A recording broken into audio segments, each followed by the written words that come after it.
I'm Lauren from Wood Grain, and today we're going to show you how to create a stained slat wall. Let's get started.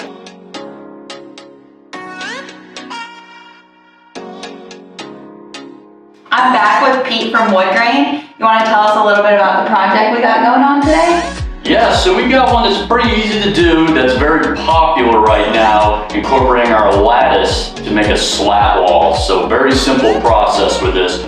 We'll take the lattice, we'll pre-stain it, cut it, and then install it. No caulking, anything like that. So it should be a pretty simple install. It'll look great and really transform this wall.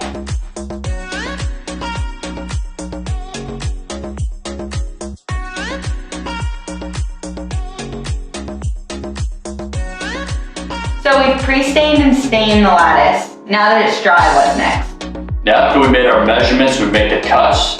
And this is simple install right here. All we gotta do is set them up vertically, do the spacing, and then using the nail gun, make sure you do it at an angle to get the proper security on those boards against the drywall. So once we do that, we're ready to roll.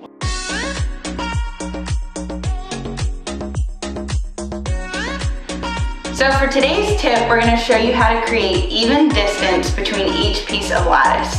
We are using a piece of lattice, but turning it on its side and using the thickness. So we're placing it in between each piece as we're nailing it to the wall. This will make your process a lot easier.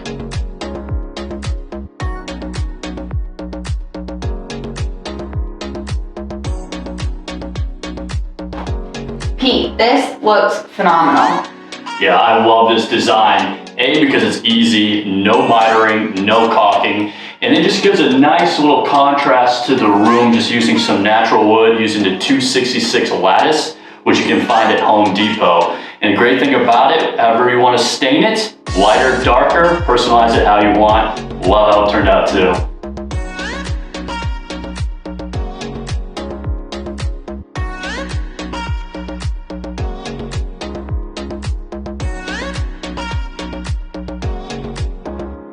Well, that's another accent wall project in the books. If you enjoyed this video, make sure you like and subscribe. And also follow us across all our social media platforms at We Are Wood Grain. If there's any accent walls you'd like to see, comment below. Awesome. Great job again, Lauren.